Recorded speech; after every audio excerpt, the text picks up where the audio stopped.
Bom dia, paz e graça, tudo bem? Hoje nós vamos falar do tema o reino de Jesus, da literalidade do reino de Jesus.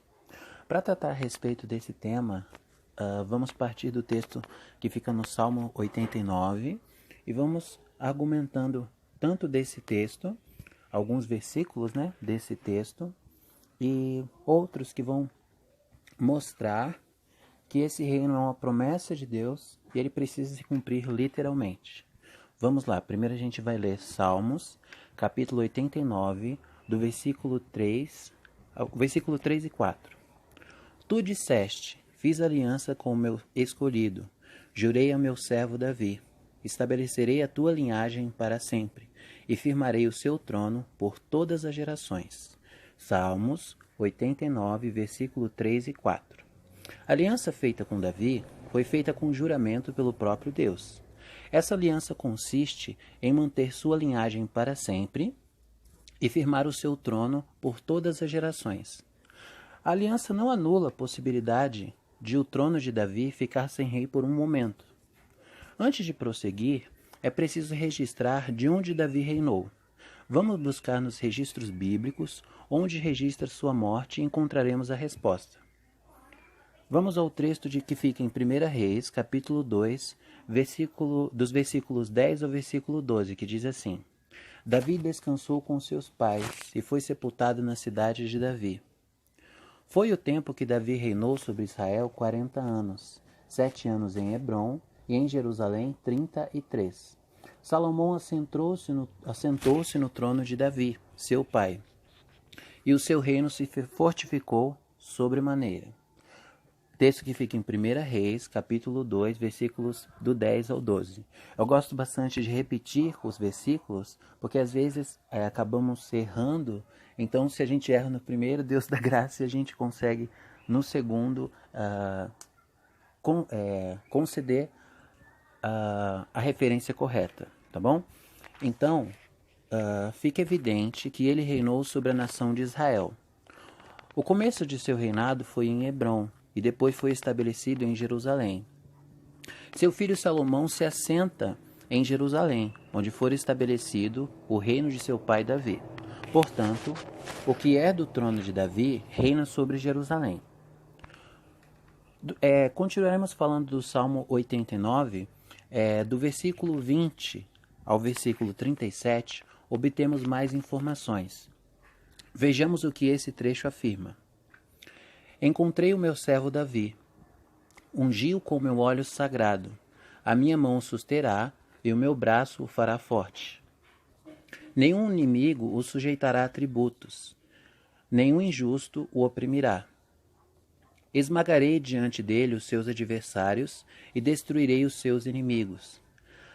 A minha fidelidade e o meu amor o acompanharão, e pelo meu nome aumentará o seu poder. A sua mão dominará até o mar, e a sua mão direita até os rios.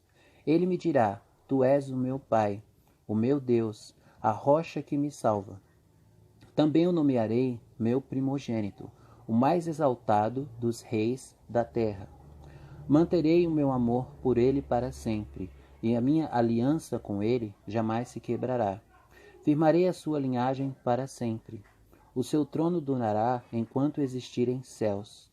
Se os seus filhos abandonarem a minha lei e não seguirem as minhas ordenanças, se violarem os meus decretos e deixarem de obedecer aos meus mandamentos, com a vara castigarei o seu pecado e a sua iniquidade com açoites, mas não afastarei dele o meu amor. Jamais desistirei da minha fidelidade. Não violarei a minha aliança, nem modificarei as promessas dos meus lábios. De uma vez para sempre jurei, pela minha santidade, e não mentirei a Davi, que a sua linhagem permanecerá para sempre, e o seu trono durará como o sol, e será estabelecido para sempre como a lua, a fiel testemunha no céu. Foi lido o trecho do Salmo 89, do versículo 20 ao versículo 37. Esse texto afirma algumas coisas, algumas verdades. Ele será o primogênito de Deus, o rei mais elevado entre os reis da terra. A graça de Deus estará sobre ele para sempre, a sua descendência durará para sempre, o seu reino durará como os dias do céu. Se seus filhos se rebelarem contra a lei, os juízos, os preceitos e os mandamentos de Deus, ele os castigará, mas jamais Deus tirará dele, de Davi, a sua bondade, nem desmentirá a sua fidelidade. Deus não violará sua aliança, nem burlará o que os seus lábios proferiram. Então ele conclui: de uma vez para sempre jurei pela minha santidade, Deus jura pela santidade dele, e não mentirei a Davi, que a sua linhagem permanecerá para sempre, e o seu trono durará como o sol, e será estabelecido para sempre como a lua, a fiel testemunha no céu. Uma pergunta que precisamos fazer: quem é o primogênito de Deus? Há um texto que se refere a Israel, que é o texto que fica em Êxodo, capítulo 4, versículo 22, que diz assim: então dirás a Faraó, assim diz o Senhor, Israel é o meu primogênito, é o meu filho, o meu primogênito. Só que Israel como um todo não reina sobre um trono. Então, assim, Davi ele descende de Israel, de uma das tribos, né, da tribo de Judá. Então, é coerente considerar Israel como primogênito, mas precisamos saber quem é esse primogênito, essa pessoa que reinará sobre o trono de Davi. E Jesus, no texto de Hebreus, diz assim: e outra vez, ao introduzir no mundo o primogênito, diz: e todos os anjos de Deus o adorem. Fica em Hebreus, capítulo 1, versículo 6. O texto do Salmo 89, o trecho que lemos, do versículo 20 ao versículo 37, né? Ao versículo 37, o texto não pode se referir a Davi nem a Salomão, porque Deus não chama Davi de primogênito e Salomão não é o filho primogênito de Davi, como afirma o registro de Crônicas. Estes foram os filhos de Davi, que lhe nasceram em Hebrom. Como Davi ele reinou primeiro em Hebrom, essa passagem é muito válida. Então, continuando, estes foram os filhos de Davi, que lhe nasceram em Hebrom. O primogênito, Aminon, de Ainoã, a Jezreelita, o segundo, Daniel, de Abigail, a Carmelita. Fica em 1 Crônicas, capítulo 3, versículo 1. Então, o primogênito não pode ser Davi e não pode ser Salomão. Então, o texto só pode estar falando de Jesus. A pergunta que a Bíblia deve responder é: há alguma profecia messiânica que afirma que o Messias reinará sobre o trono de Davi? Sim. Vejamos o que falou o profeta Isaías. Porque um menino nos nasceu, um filho nos foi dado, e o governo está sobre os seus ombros. Ele será chamado Maravilhoso Conselheiro, Deus Poderoso, Pai Eterno, Príncipe da Paz. Ele estenderá o seu domínio, e haverá paz sem fim sobre o trono de Davi, e sobre o seu reino, estabelecido e mantido com justiça e retidão, desde agora e para sempre. O zelo do Senhor dos Exércitos fará isso. A referência desse texto é Isaías, no seu capítulo 9, os versículos 6 e 7. O profeta Zacarias também se refere ao Messias como rei. Vejamos o que diz o texto de Zacarias. Alegra-te muito, ó filha de Sião. Exulta, ó filha de Jerusalém. Eis aí te vem o teu rei, justo e salvador, humilde montado em jumento, num jumentinho, cria de jumenta. A referência desse texto é Zacarias, capítulo 9, versículo 9.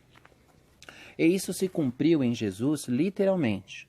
O evento está registrado em Mateus, capítulo 21, do versículo 1 ao versículo 10, e João, capítulo 12, versículo 15. Nos relatos do Evangelho segundo Marcos é dito: tanto os que iam adiante dele, como os que vinham depois, clamavam: Hosana, bendito que vem em nome do Senhor. Bendito o reino que vem, o reino de Davi, nosso pai. Hosana nas maiores alturas. Fica no Evangelho de Marcos, capítulo 11, versículo 9 e versículo 10. Outro profeta que falou do Messias de forma semelhante foi Miqueias. Notemos o que ele fala. fica em Miqueias, capítulo 5, verso 2, que diz assim: E tu, Belém Efrata, pequena demais para figurar como grupo de milhares de Judá. De ti me sairá o que há de reinar em Jerusalém, e cujas origens são desde os tempos antigos, desde os dias da eternidade. Para não deixar dúvidas, notemos que a origem do Messias é desde os dias da eternidade, ou seja, ele não tem início nem fim de dias. Portanto, ele só pode ser Deus. Outra pergunta que nasce com essa afirmação é: algum profeta falou que Deus reinaria em Sião ou em Jerusalém? Sim. Vejamos o que diz Miqueias. Portanto, porque todos os povos andam, cada um em nome de seu Deus. Mas, quanto a nós, andaremos em o nome do Senhor, nosso Deus, para todo sempre. Naquele dia, diz o Senhor, congregarei os que concheiam e recolherei os que falam, os que foram expulsos e os que eu afligira.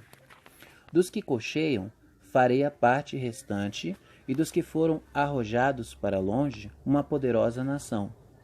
E o Senhor reinará sobre eles no monte Sião, desde agora e para sempre. Essa referência está em Miqueias, capítulo 4, versículos 5, 6 e 7.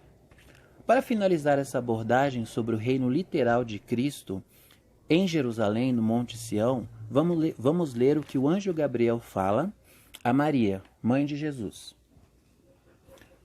No 6º mês, Deus enviou o anjo Gabriel a Nazaré, cidade da Galiléia, a uma virgem prometida em casamento, a certo homem chamado José, descendente de Davi. O nome da virgem era Maria. O anjo, aproximando-se dela, disse: Alegre-se, agraciada, o Senhor está com você. Maria ficou perturbada com essas palavras, pensando no que poderia significar esta saudação. Mas o anjo lhe disse: Não tenha medo, Maria, você foi agraciada por Deus. Você ficará grávida e dará à luz um filho, e lhe porá o nome de Jesus. Ele será grande e será chamado Filho do Altíssimo. O Senhor Deus lhe dará o trono de seu pai, Davi, e ele reinará para sempre sobre o povo de Jacó. Seu reino jamais terá fim. Essa referência está no Evangelho segundo Lucas, no capítulo 1, do versículo 26 ao versículo 33. Esperamos que essa pequena abordagem sobre o assunto, aliando a aliança que Deus fez a Davi com as profecias, sejam suficientes para mostrar que Jesus literalmente reinará em Sião, em Jerusalém, no Monte Sião, e Deus ele será fiel em suas promessas. Como diz o texto, o zelo do Senhor fará isso. Que Deus abençoe.